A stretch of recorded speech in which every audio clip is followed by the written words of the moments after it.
Eu quero falar hoje, meus irmãos, um pouquinho sobre lugares celestiais. A nossa posição no Senhor. Sabe, um pouquinho antes de Efésios 2, ali em Efésios 1, entre versículo 17 e 18, nós temos a oração ali apostólica, a oração de Paulo, onde ele fala sobre o espírito de sabedoria e revelação, para o pleno conhecimento da verdade, para iluminar o nosso coração. Ele vai falar também para ter esperança no chamamento e compreender a riqueza da herança. Então, muitas vezes a gente desconecta os capítulos das Escrituras, mas ali Paulo ele está ensinando uma coisa, ele está comunicando uma coisa. E, meus irmãos, quando nós estamos falando, nós oramos por espírito de sabedoria e revelação, nós precisamos compreender o que nós estamos orando. Vocês estão aqui comigo? Então, quando nós oramos por espírito de sabedoria e revelação, nós não estamos orando apenas por, só para eu entender a palavra. Não, meus irmãos, porque a gente ora muito isso antes da palavra, né? Deus, venha com o espírito de sabedoria e revelação sobre a igreja, para que a igreja tenha o pleno conhecimento da verdade e tudo mais. Mas, meus irmãos, isso não é apenas para nós compreendermos a palavra, mas isso é também aqui, como Paulo diz, para nós termos esperança no chamamento. Então, o mesmo Espírito de Deus, que é o Espírito Santo, né, que Paulo fala que espírito de sabedoria e revelação, ao mesmo tempo que ele ilumina o meu coração, ele também me dá a esperança do meu chamamento. Vamos lá. Então você não é apenas iluminado, ou seja, você não apenas compreende, você não apenas tem os seus olhos abertos, mas você começa a ter esperança no motivo pelo qual você foi chamado. Então você começa a entender, o Senhor me chamou para tal coisa, e eu tenho esperança nisso que o Senhor me chamou. Mas não apenas isso. Paulo, quando ele fala sobre o espírito de sabedoria e revelação, ele também fala sobre a compreensão da riqueza da herança nos santos. Então, o mesmo Espírito de Deus que ilumina o nosso coração, ele também nos traz esperança no chamamento, ele também nos traz compreensão da riqueza da herança. Até aqui foi? Até aqui belezinha, né, gente? Belezinha, gente? Vocês são meus amigos? Ontem o povo era meu amigo. Vocês vão gostar de mim até o final. Então, juntando isso tudo que a gente falou até agora, sobre o Espírito de Deus que nos traz iluminação, nos traz compreensão e nos traz esperança, nós começamos a entender Efésios capítulo 2. Que ele fala assim, Paulo começa falando, ele vos deu vida, versículo 1. Estando vós mortos nos vossos delitos e pecados, nos quais andastes outrora, segundo o curso desse mundo, segundo o príncipe da potestade do ar, do espírito que agora atua nos filhos da desobediência, entre os quais também todos nós andamos outrora, segundo as inclinações da nossa carne, fazendo a vontade da carne e dos pensamentos, e éramos por natureza filho da ira, como também os demais. Mas Deus, sendo rico em misericórdia, por causa do grande amor com que nos amou, estando nós mortos em nossos delitos, nos deu vida juntamente com Cristo. Pela graça sois salvos, e juntamente com Ele nos ressuscitou e nos fez assentar nos lugares celestiais em Cristo Jesus, para mostrar nos séculos vindouros a suprema riqueza, sua graça e em bondade para conosco em Cristo Jesus. Porque pela graça sois salvos, mediante a fé. Isto não vem de vós, é dom de Deus. Não de obras, para que ninguém se glorie. Para aqui no versículo 9. Então, meus irmãos, nós começamos falando sobre o Espírito de sabedoria e revelação. Graças a Deus pelo Espírito de Deus. Porque o nosso Senhor Jesus, Ele morreu, ressuscitou, Ele foi para o Pai. E Ele prometeu, eu deixarei para vocês o consolo. Eu deixarei para vocês o Espírito de Deus. E o Espírito de Deus está guardando a igreja durante esses anos, até que o Senhor volte para buscar a sua igreja. Até aqui foi? Então, quando nós começamos a entender o Espírito, a obra do Espírito em nós, nós começamos a entender não apenas a iluminação do coração, mas a esperança do chamamento. E nós começamos a entender também a herança dos santos. E eu começo a entender aonde o Senhor me colocou. Eu começo a entender o meu posicionamento no Senhor. Sabe, meus irmãos, de uma maneira prática, muita luta que nós temos não é falta de iluminação, é falta de posicionamento. Muita luta que nós passamos, e às vezes tem lutas que sempre vamos passar, mas tem lutas que passamos porque não estamos nos posicionando no Senhor. Então, meus irmãos, é um tempo onde o Senhor não está requerendo de nós apenas o conhecimento, mas o posicionamento. Você está aqui comigo? Então, devemos ter conhecimento, devemos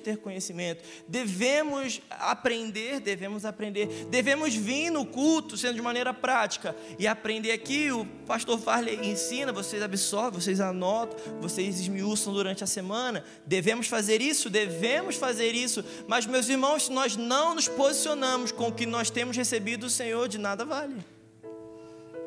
Nós acabamos de ler aqui Efésios capítulo 2, esse início aqui, onde as pessoas falam muito de batalha espiritual. Eu não vou falar disso aqui agora, do curso desse mundo e tudo mais, do príncipe da potestade do ar, perere parará, e as pessoas ficam esmiuçando isso aqui. Eu acredito, o mundo jaz do maligno. O próprio Senhor Jesus falou isso: mas tem de bom ânimo, porque eu venci o mundo. E o que está falando aqui, meus irmãos? O que Paulo está falando aqui? Ele começa falando: olha, ele quem? O Senhor deu vida para vocês, estando vocês mortos nos delitos e pecados, nos quais andastes outrora. Então, nós andávamos nisso, segundo o curso desse mundo. Mas se nós somos de fato novos nascidos, nós somos desarraigados desse mundo.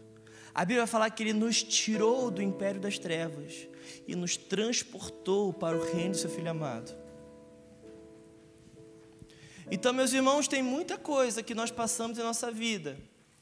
A pastora Dani falou um pouquinho disso aqui. Tem muita luta, tem muita coisa que nós passamos que, sim, às vezes nós temos que passar, mas muitas vezes é falta de posicionamento no Senhor. Está fazendo sentido? Então nós precisamos nos posicionar. Fala comigo. Nós precisamos nos posicionar. Meus irmãos, é sobre isso que eu quero falar hoje, sobre posicionamento cristão. Como nós devemos nos posicionar, como nós devemos compreender não apenas quem nós somos, mas aonde nós devemos estar. Sabe, por muito tempo foi falado muito, né, sobre identidade, quem nós somos, e graças a Deus nós precisamos entender quem nós somos, nós precisamos entender a nova natureza, nós precisamos entender um tanto de coisa. Mas, meus irmãos, assim como nós precisamos saber quem nós somos, nós também precisamos saber aonde nós devemos estar. Porque quando a gente não compreende posicionamento em Deus, nós estamos no lugar errado. E nós podemos ter a intenção certa, mas se nós estamos no lugar errado, nós não vamos ter sucesso. Nós não vamos ter sucesso. Às vezes nós temos boas intenções, às vezes nós temos um bom coração, mas se nós não estamos no lugar que o Senhor nos chamou para estar. Pensa Jonas. Você lembra da história de Jonas? A Bíblia chama ele de profeta, mas ele estava no lugar errado. Ele não estava onde Deus queria que ele estivesse. Você está aqui comigo? De uma maneira prática, você é um cristão, você é um filho de Deus, e aí Deus te pede para abrir uma loja de carro.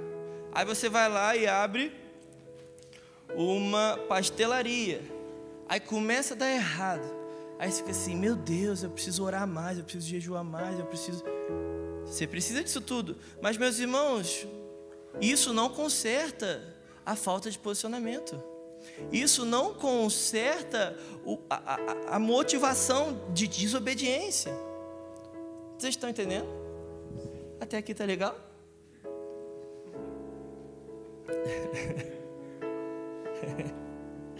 Então, meus irmãos, nesse primeiro ponto da pregação de hoje, eu quero falar: nós precisamos nos posicionar.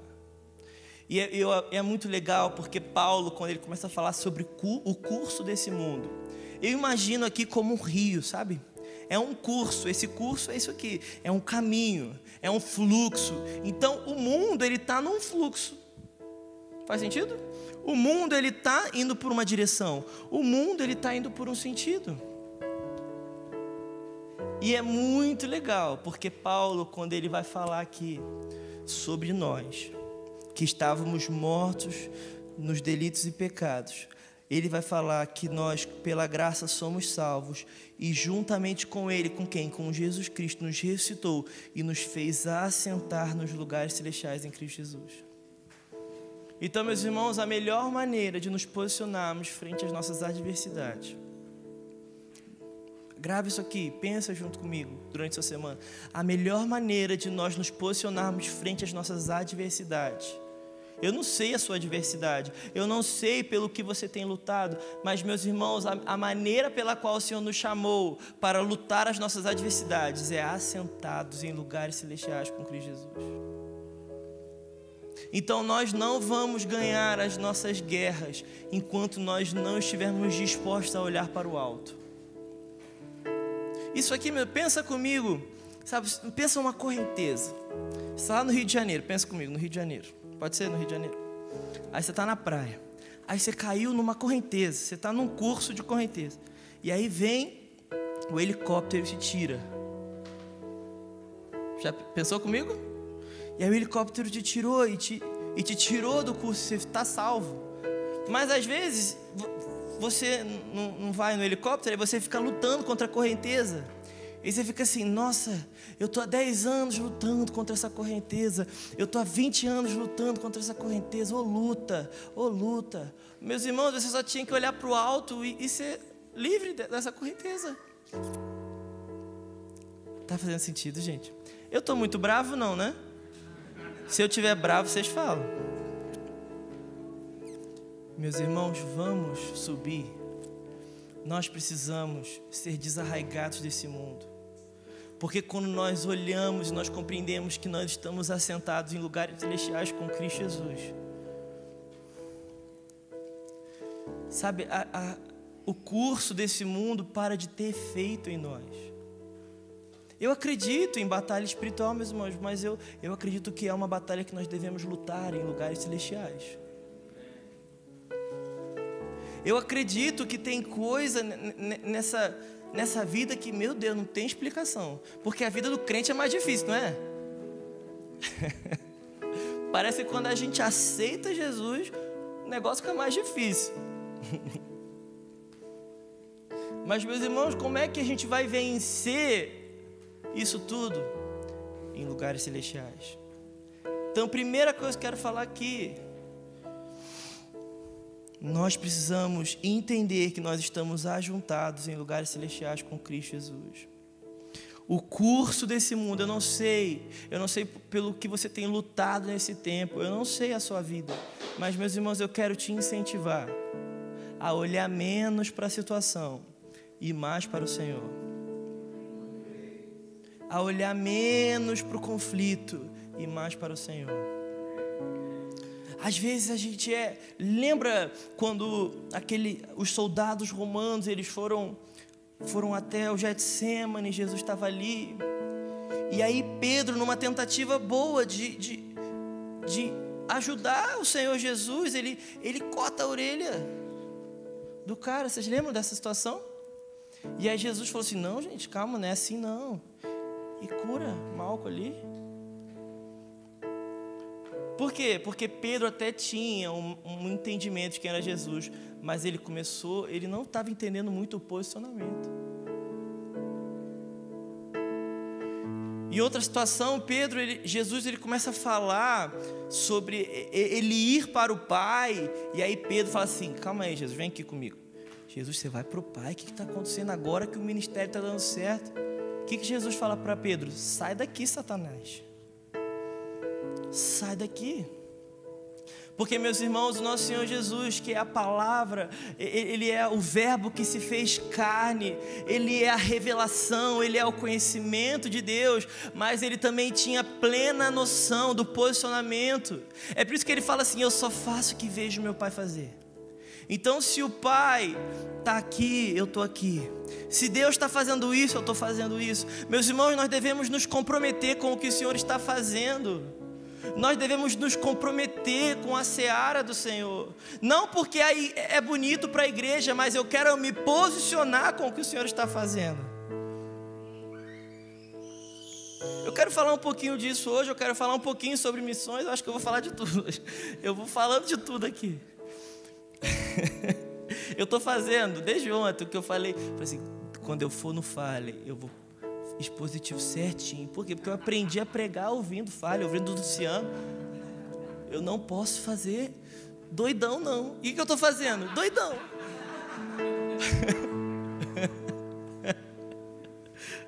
Mas eu estou em casa, né, gente?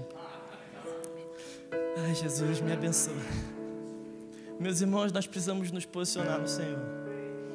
Eu estou convicto dentro de mim que nesses dias o Senhor está posicionando, o Senhor está pegando pecinhas e o Senhor está posicionando, o Senhor está arrumando a sua igreja, não em identidade apenas, mas também, você, tá bom, você é tudo bem, você é muito de Deus, mas fica aqui você ali. Então Deus está começando a arrumar a sua igreja. Isso não diz apenas sobre mim, que saí do Rio, fui para lá, sobre o Fale, isso diz sobre você. Deus não está arrumando apenas uns, Deus está arrumando a sua igreja. E você precisa estar comprometido com a arrumação do Senhor. Mateus capítulo 7. Aqueles que são nascidos de novo, o que nascido da carne é da carne. Então fica brigando com o curso desse mundo. Mas o nascido, o espírito, é espírito e não sabe de onde vem nem para onde vai.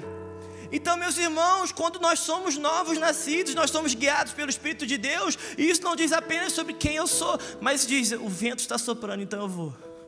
Então eu me posiciono onde o vento sopra, eu me posiciono onde o vento quer.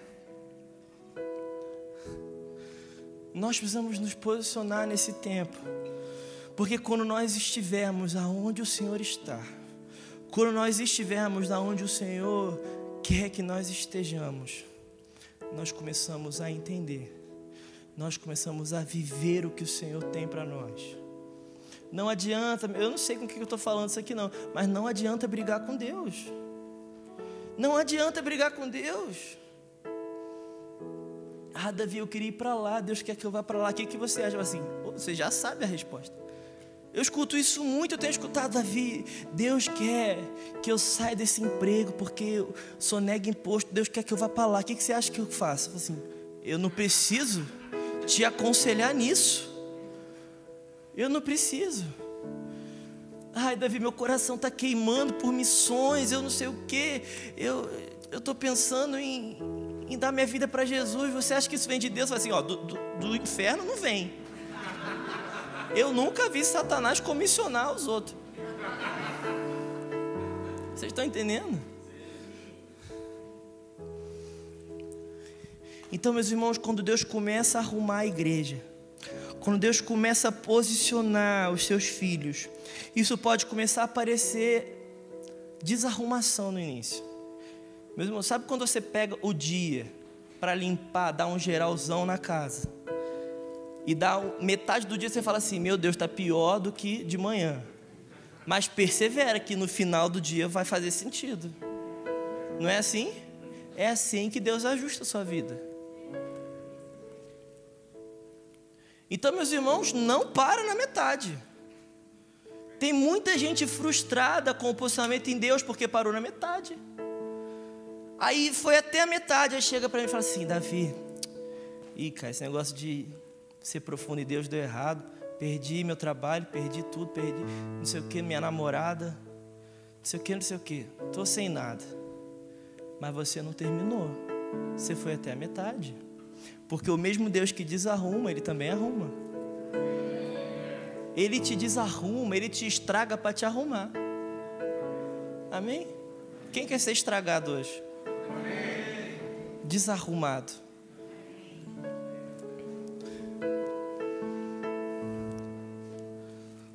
Às vezes a gente vive de uma maneira tão protocolar que Deus fica óbvio.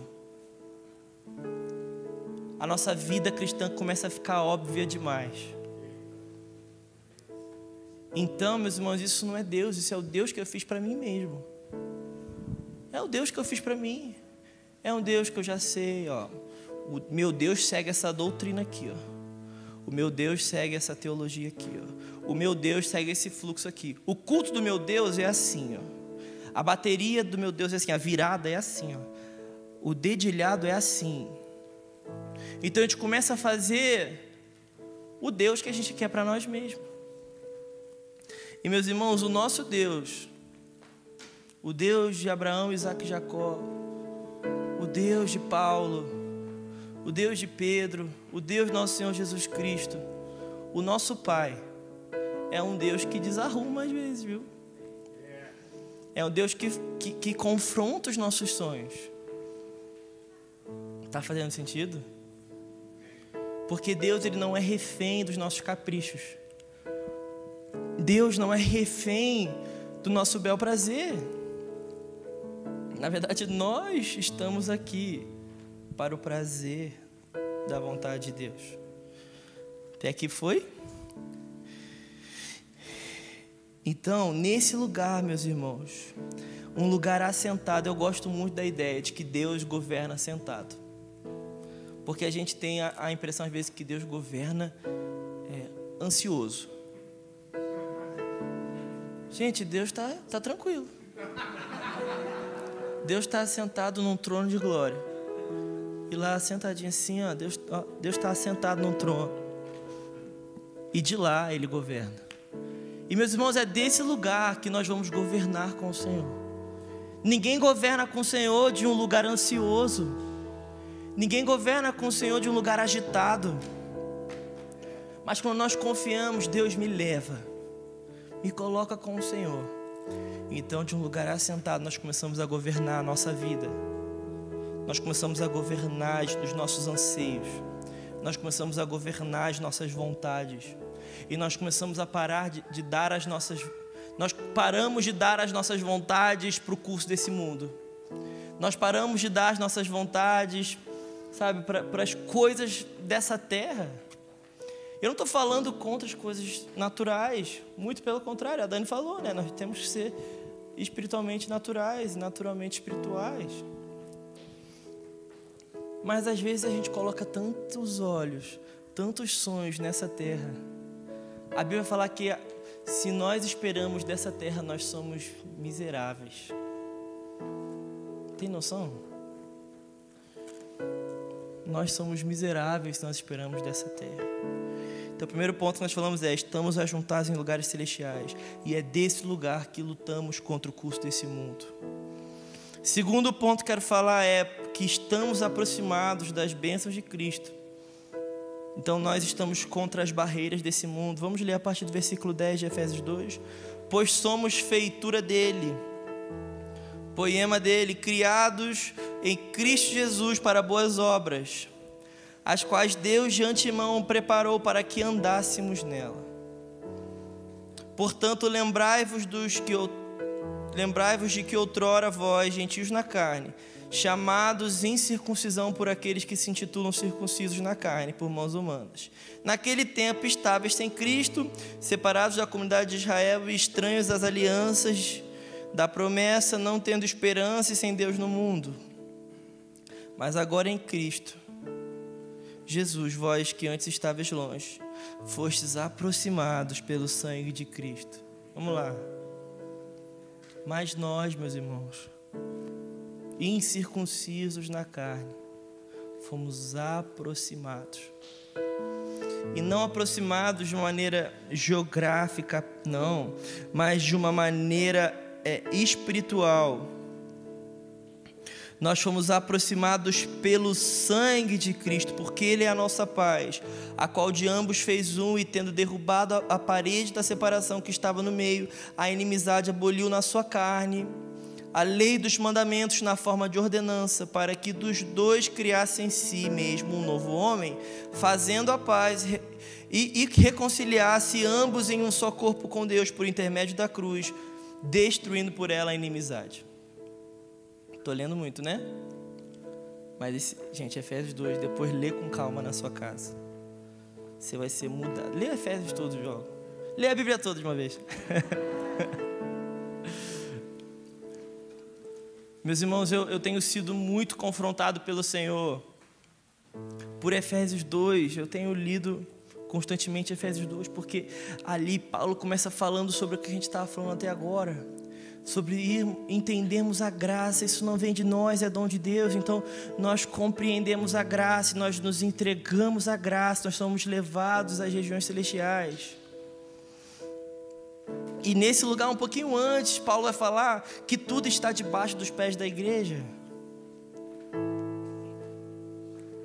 Então, desse lugar assentado com o Senhor, nós começamos a ver as paredes e as barreiras sendo demolidas. Nós começamos a falar sobre o curso desse mundo, né? Estamos contra o curso desse mundo. O que é o curso desse mundo? Essas coisas do mundo, sabe? A violência, a desorganização, a desordem, a frieza espiritual, a relativização da família. Todas essas coisas, como nós lutamos contra essas coisas? Batendo neles? Não, em lugares celestiais. Porque desse lugar nós começamos a nos posicionar em Cristo Jesus. Foi até aqui? Então nós estamos falando sobre outro desafio agora. Paulo está falando sobre outro desafio. Agora não é sobre o curso desse mundo apenas, mas é sobre as barreiras desse mundo. Agora, meus irmãos, deixa eu falar uma coisa aqui meio delicada. Como é que a gente quer ganhar o curso desse mundo e contra ele, se nós estamos cheios de barreiras? De uma maneira prática, meus irmãos, como nós queremos que Curitiba seja uma cidade inteiramente cristocêntrica, se eu ainda tenho pendências com o meu irmão, se eu ainda tenho sentimentos facciosos, se eu ainda tenho competição, se eu ainda tenho disputa?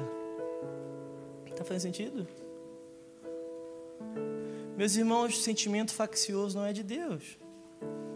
Então, o mesmo Deus que me desarraigou desse mundo, me levou a lugares celestiais, e eu não estou mais no curso desse mundo, Ele também, pelo seu sangue, derrubou a barreira desse mundo. Então, não há mais separação entre mim, entre você e o seu irmão. Então, você pode ser um com o seu irmão, mesmo ele sendo muito diferente de você. Sabe, meus irmãos, essa igreja aqui, ela não foi dada apenas para cuidar de um tipo de pessoa, mas ela foi dada para todos os tipos de pessoas. Isso é igreja, homens de todos os povos, tribos, línguas e nações. Mas agora, como é que você quer lidar com o diferente se você não tem barreira com o diferente? Está fazendo sentido? Você precisa aprender, por exemplo, como é que é seu nome? Eu esqueço. Lucas. Eu conheci o Lucas aqui, tocou bateria comigo, muito legal. Imagina, não gostei do cabelo dele não quero tocar bateria com ele não, tira a bateria. Mas conversa com ele, não quero, não gosto dele, não gostei, não fui com a cara dele, o santo não bateu. Meus irmãos, a gente não tem mais esse direito não. Você acha que Jesus tinha direito de olhar para Pedro e falar assim, pô Deus, Pedro é pescador, Pedro é pescador, Deus, ele não vai governar a igreja não, escolhe outro aí. Não, só Pedro, vai, tá bom, só Pedro. João também, outro pescador, Deus, misericórdia. Jesus não era assim, mas a gente quer ser assim. Tá fazendo sentido? O que eu gosto muito é que Jesus, quando Ele vai nos ensinar sobre oferta, e na verdade ali Jesus está nos ensinando também sobre adoração, Jesus fala assim, quando você for adorar, e você tem pendência com o irmão, você deixa a sua oferta, você vai até o irmão, e resolve a sua pendência, depois você volta, e aí você oferta. Sabe por quê, meus irmãos?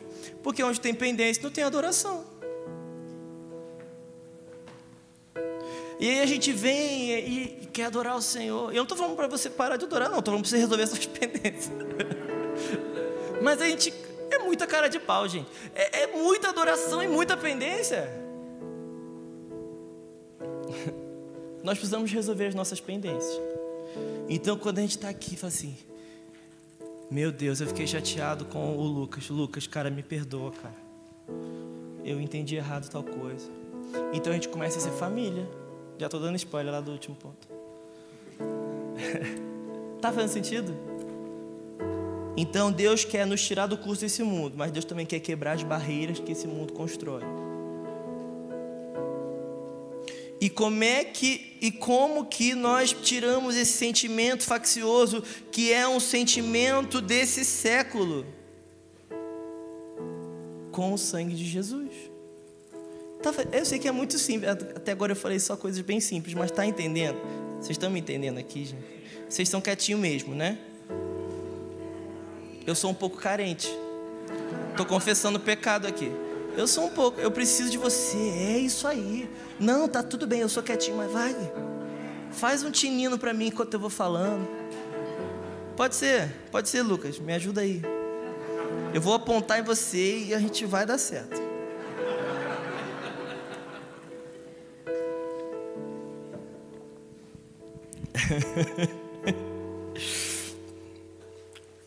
Então, meus irmãos, quando nós estamos lá com o Senhor, além de nós sairmos do curso desse mundo, nós não temos mais pendências. Eu não tenho direito. Meus irmãos, o Farley, como pastor dessa casa, não tem direito de ficar chateado com você. Você acha que você tem? Você tem direito de ficar, né? Tipo, na hora ali, mas resolve. Resolve as suas pendências. Nós não temos mais o direito de construir barreiras onde o Senhor derrubou. E às vezes você fala assim: Davi, eu não tenho não, eu me dou bem com todo mundo, eu sou relax, paz e amor. Mas às vezes são as barreirinhas pequenininhas. Às vezes, eu não tenho nada contra ele, mas eu também não tenho nada a favor. É uma barreirinha. Você consegue pular a barreirinha? Consegue, mas é difícil. Você não tem um livre acesso, irmão. Você não tem um lugar seguro. Você até tem um lugar, mas seguro. Tá fazendo sentido, gente? Gente, 7:50 já? O que aconteceu? Então, meus irmãos, isso tem um nome, esses sentimentos de barreira, esses sentimentos de competição, esses sentimentos de inveja ministerial e tudo mais. Isso tem nome, isso se chama orfandade. Porque quando nós estamos seguros na paternidade de Deus, quando nós somos seguros, sabe, o Sinédrio estava nem aí para Jesus, mas ele estava tão seguro. Gente, a igreja de Jesus, porque assim, a gente sabe que era sinagoga e tudo mais, não quero entrar nesses, mas Jesus ia. Lucas 4 vai falar assim: e Jesus entrou na sinagoga como de costume. Lê lá depois, como de costume, ou seja, Jesus ia lá. Jesus via aquele povo. Jesus tinha vivência com aquele povo. Jesus não... É porque às vezes a gente lê a Bíblia assim: Jesus nasceu, né, Maria lá, Gabriel e tal, e pum, pulou 30 anos. Não, Jesus teve uma história, gente. É 30 anos vendo o povo. E certa vez Jesus está falando: esse aí é o filho de Maria, Jesus ali, o de Nazaré. Por quê? Porque Jesus cresceu, gente. Jesus teve uma vida. Tá fazendo sentido? Então, às vezes a gente lê lá a galera, e para você talvez seja alguém distante, mas talvez, isso não é conclusivo, eu não estou aqui concluindo, mas talvez para Jesus era alguém que ele já via há muito tempo. Então imagina Jesus vendo uma galera que ele já tinha visto, zombando dele, negando o que ele estava fazendo. Mas Jesus, ele só fazia o que viu o Pai fazer, ele estava seguro nisso, porque Jesus, ele tinha plena satisfação na paternidade de Deus.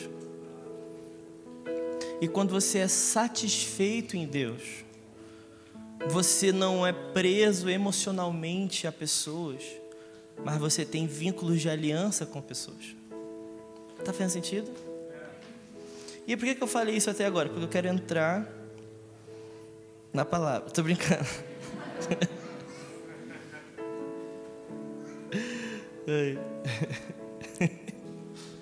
Eu li até qual versículo, gente? Eu li até o 16, não foi? Não, eu li até o 17. Então vamos ler a partir do 17 agora, que eu quero falar sobre família. Pode ser? E quando veio Cristo, evangelizou paz a vocês que estavam longe e paz também aos que estavam perto, porque por meio dele ambos temos acesso ao Pai em um só Espírito. Assim vocês não são mais estrangeiros e peregrinos, mas concidadãos dos santos e membros da família de Deus, edificados sobre o fundamento dos apóstolos e profetas, sendo Ele mesmo, Cristo Jesus, a pedra angular. Nele todo edifício bem ajustado cresce para ser um santuário dedicado ao Senhor. Nele também vocês estão sendo edificados junto com os outros para serem moradas de Deus no Espírito. Meus irmãos, eu sei que esse texto é muito precioso para vocês como cornerstone.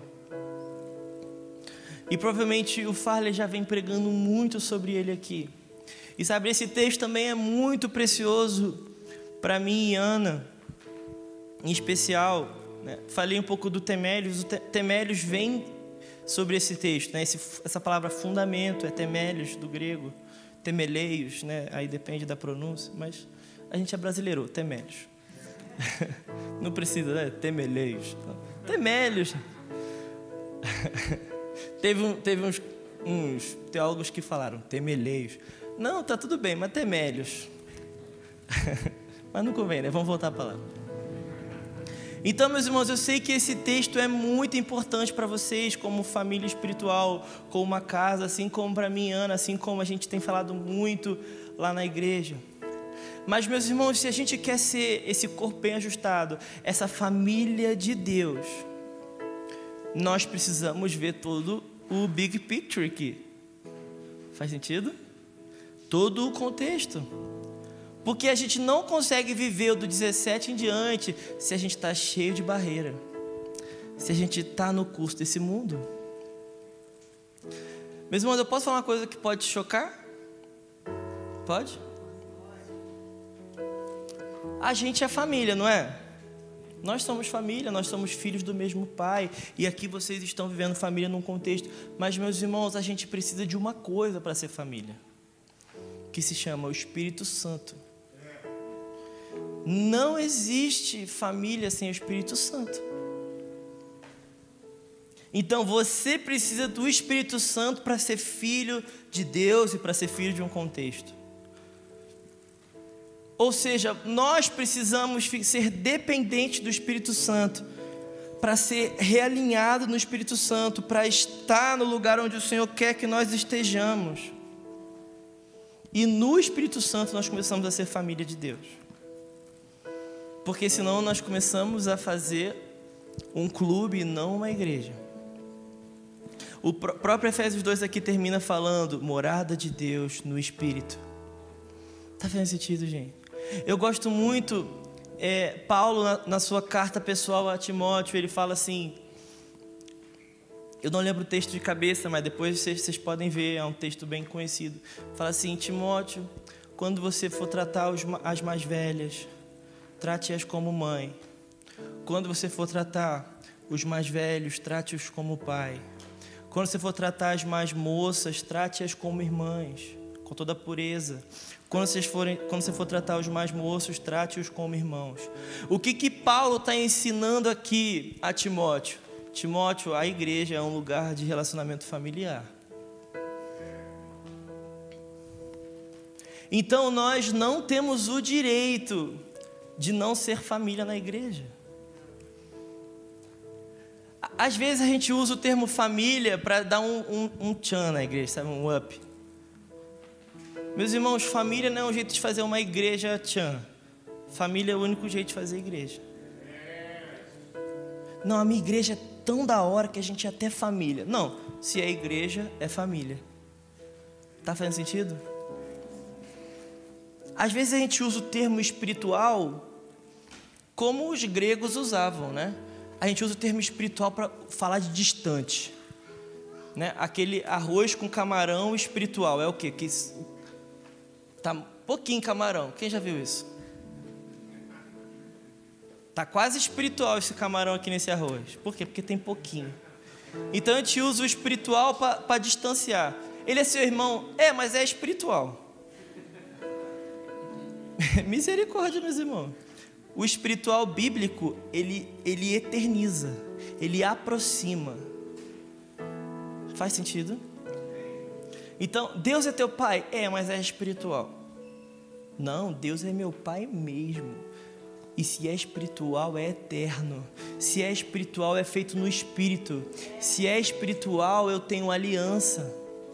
Então, meus irmãos, quando nós falamos que nós somos família espiritual, nós estamos falando que nós temos uma aliança espiritual. Vocês entendem o peso disso, gente? Isso tem um peso e nós precisamos nos atentar nisso. Então, nós fazemos família na cruz, né? Quando Jesus está na cruz, Jesus ele fala para João e Maria: João, essa é sua mãe. Maria, esse é seu filho. É muito interessante, meus irmãos, que até Jesus está se entregando ali, mas ele lembra o porquê ele veio.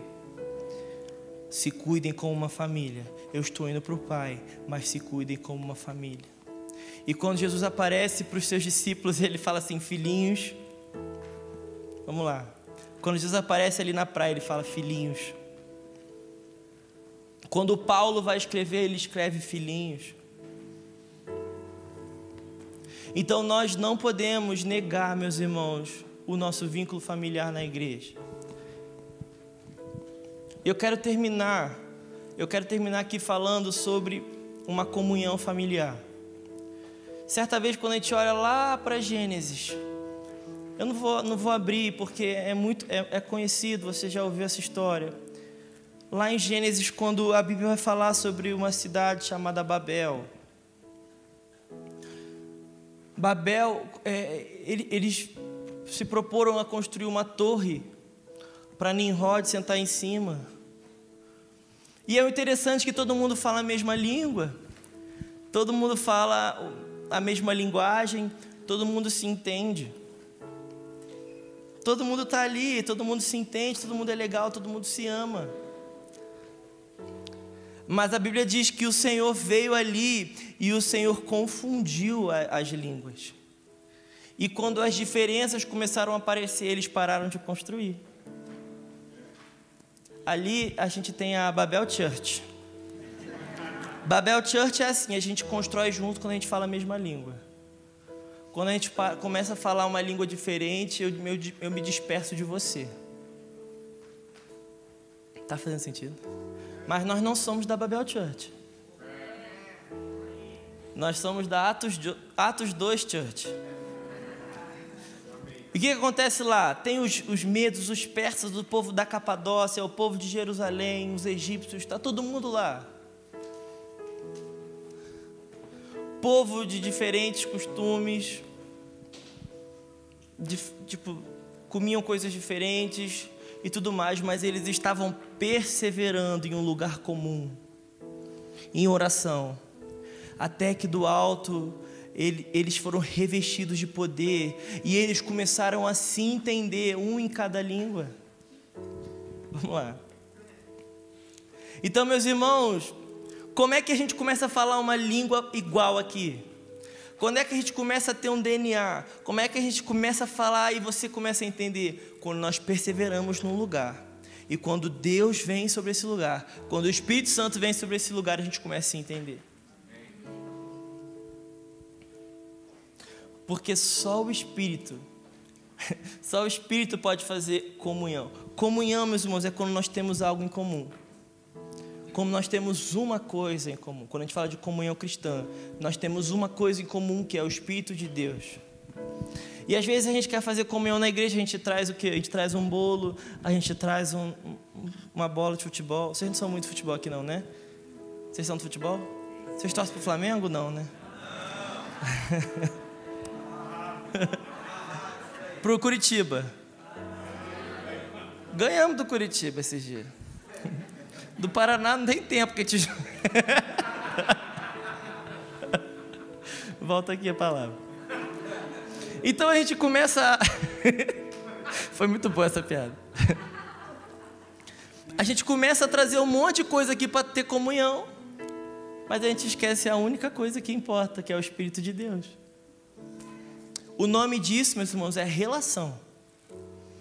E a relação é boa, mas ela tem que apontar para a comunhão. Porque às vezes a igreja é muito relacional, mas não é uma comunidade. Vocês estão me entendendo, gente? Nós não estamos aqui para fazer uma comunidade relacional apenas. Nós estamos para fazer uma comunidade que, apesar das nossas diferenças, nós perseveramos num lugar. Contra o curso desse mundo, contra as barreiras desse mundo. Porque nós queremos ver, meus irmãos, essa igreja aqui, bem ajustada, que cresce. Sabe, o Senhor Jesus, ele não é contra quantidade e qualidade, são coisas que não estão opostas para Jesus. Uma igreja bem ajustada fala o quê? De qualidade. Que cresce, que fala de quantidade. Jesus não tem problema com quantidade. Faz sentido? Às vezes a gente acha que sim. Antigamente, lá no a gente tinha umas 30, 40 pessoas. Aí, começou a ter mais pessoas. Teve gente que foi embora, sabe por quê? Porque tinha muita gente.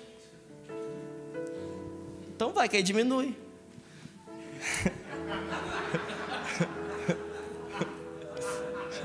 Não, tá com muita gente, perdeu a essência. Então vai embora que aí volta a essência. Mas gente, a gente começou a contrapor coisas que a Bíblia não contrapõe. A gente começou a tirar da cabeça. Mas, meus irmãos, essa igreja bem ajustada que cresce para santuário do Senhor, a gente tem que voltar lá para os lugares celestiais. Porque nesse lugar celestial a gente começa a ver as barreiras sendo desfeitas. Aí a gente é família de verdade. Quem quer ser família de verdade? Então deixa eu te falar uma coisa bem legal da família de verdade. Quando eu chegava do futebol, vou falar da minha mãe, que ela não está aqui para se defender, coitada. Eu chegava com o pé sujo. Imagina, menino do Rio, pé sujo. Aí, jogando bola. Aí eu chegava, ia pro sofá. Aí minha mãe chegava assim, ó. Caro senhor Davi. Era assim que ela chegava? Por favor, retirar o pé ligeiramente sujo daí. Assim, eu não estou falando nada contra, sabe? Mas é porque não é bom. É assim que mãe fala, gente? Ela ia a cada sílaba. Eu já te falei que... É assim. Por quê? Porque é família. Eu vou quebrar seus dentes. Não quebrou nunca meus dentes. Mas é porque é família, gente. Vocês estão entendendo? Então, onde tem muito dedo, tem pouca família. Se tem muito dedo para te falar, fica com raiva de você. Fala assim, eu quero tirar esse dedo daqui. Quando falha, quando o Diego chegar para você e falar assim, cara, então, não me leva mal não, mas eu queria falar isso. Fala assim, pelo amor de Deus, eu quero me desnudar aqui. Pro Falha chegar, você é um sem vergonha. Tá fazendo sentido, gente? Porque isso é família.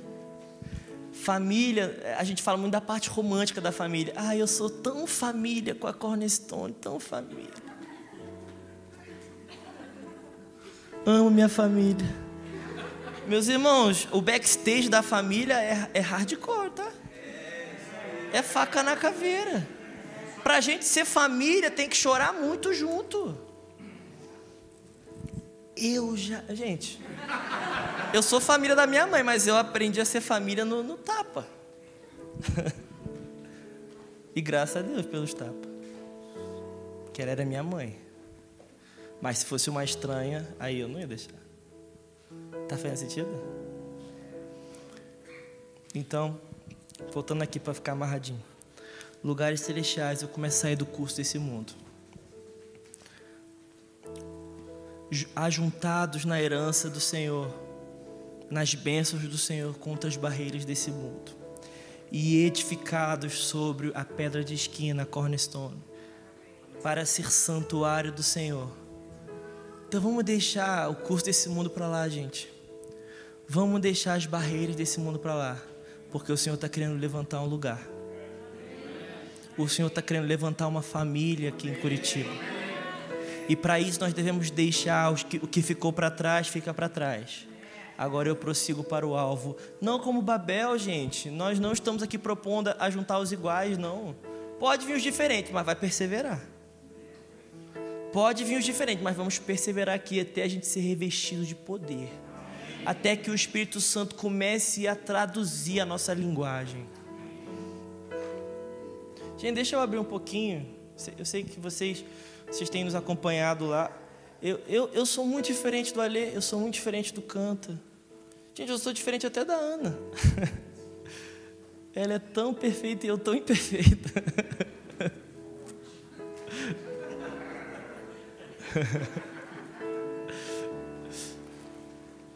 Mas, meus irmãos, quando nós perseveramos juntos, quando nós perseveramos no Senhor, o Senhor faz as coisas. Às vezes a gente ficou muito homoafetivo na igreja. A gente só lida com igual.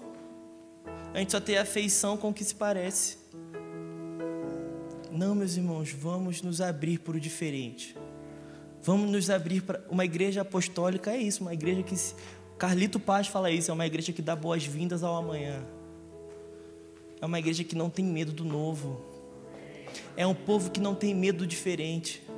É um povo que não tem medo. Esse lugar tá meio fundo demais. Porque todo mundo fala de lugares fundos, mas quanto mais fundo você vai, fica com menos luz. É um lugar que você precisa tatear. Mas nós não podemos ter medo do novo. O medo é fé no diabo, como o Farley falou aqui. E nós queremos dar boas-vindas ao amanhã, sendo a família que o Senhor nos propôs a ser. Amém? Vamos ficar de pé, eu quero orar por você.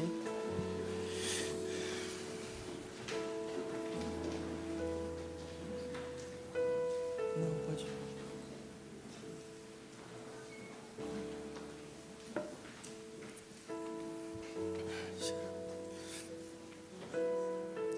Eu queria, meus irmãos, que nós juntos orássemos para que o Senhor Jesus realmente... Eu sei que vocês têm falado muito disso aqui, mas eu tenho uma impressão no meu coração e eu queria falar com vocês. Eu sei que vocês já têm falado muito sobre família nesse tema, mas eu acredito que o Senhor vai intensificar isso nesses dias. O Senhor vai intensificar isso nesses dias. O Senhor está trazendo mais pessoas para a mesa.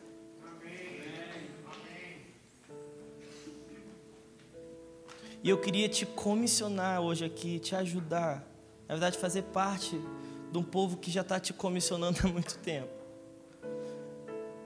Se responsabilize com o que Deus está fazendo aqui. Se responsabilize com o que Deus está fazendo aqui. Se posicione com o que Deus está fazendo aqui. Tenha o seu posicionamento em cima do que Deus está fazendo aqui.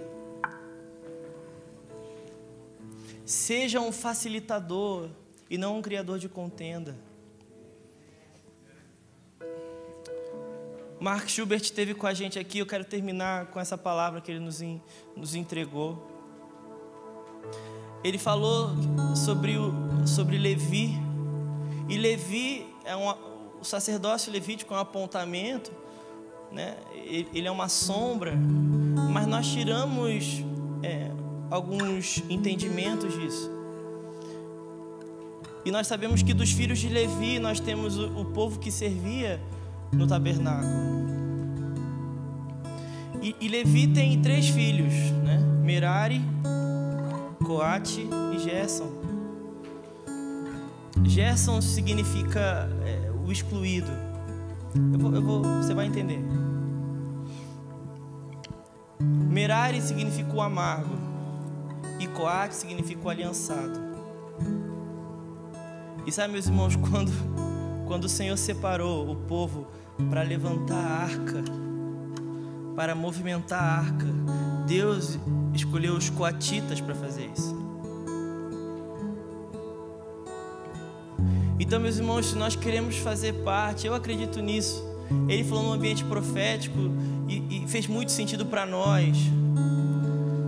Mas eu acredito no apontamento disso. Nós não queremos ser um grupo excluído. Sabe que até tem algo legal. Nós, como Igreja One, nós não queremos ser eles têm algo legal, mas estão ali à parte. Não, nós não queremos isso. Na verdade, de perto nem é tão legal assim. Mas nós não queremos também ser amargos. Nós não queremos ser amargos e ranzinzas com o que o Senhor está fazendo, mas nós queremos ser aliançados. Outro significado é congregado. Então, quando nós deixamos a amargura de lado, quando nós deixamos a facção, a exclusão de lado, porque seita vem muito disso, algo excluído, algo à parte, algo fechado. Então nós começamos a ser congregados, nós começamos a ser aliançados. E quando a nuvem se levanta, nós pegamos a arca e nós transportamos a arca sem tocar na glória. Então nós carregamos a arca sem tocar na glória.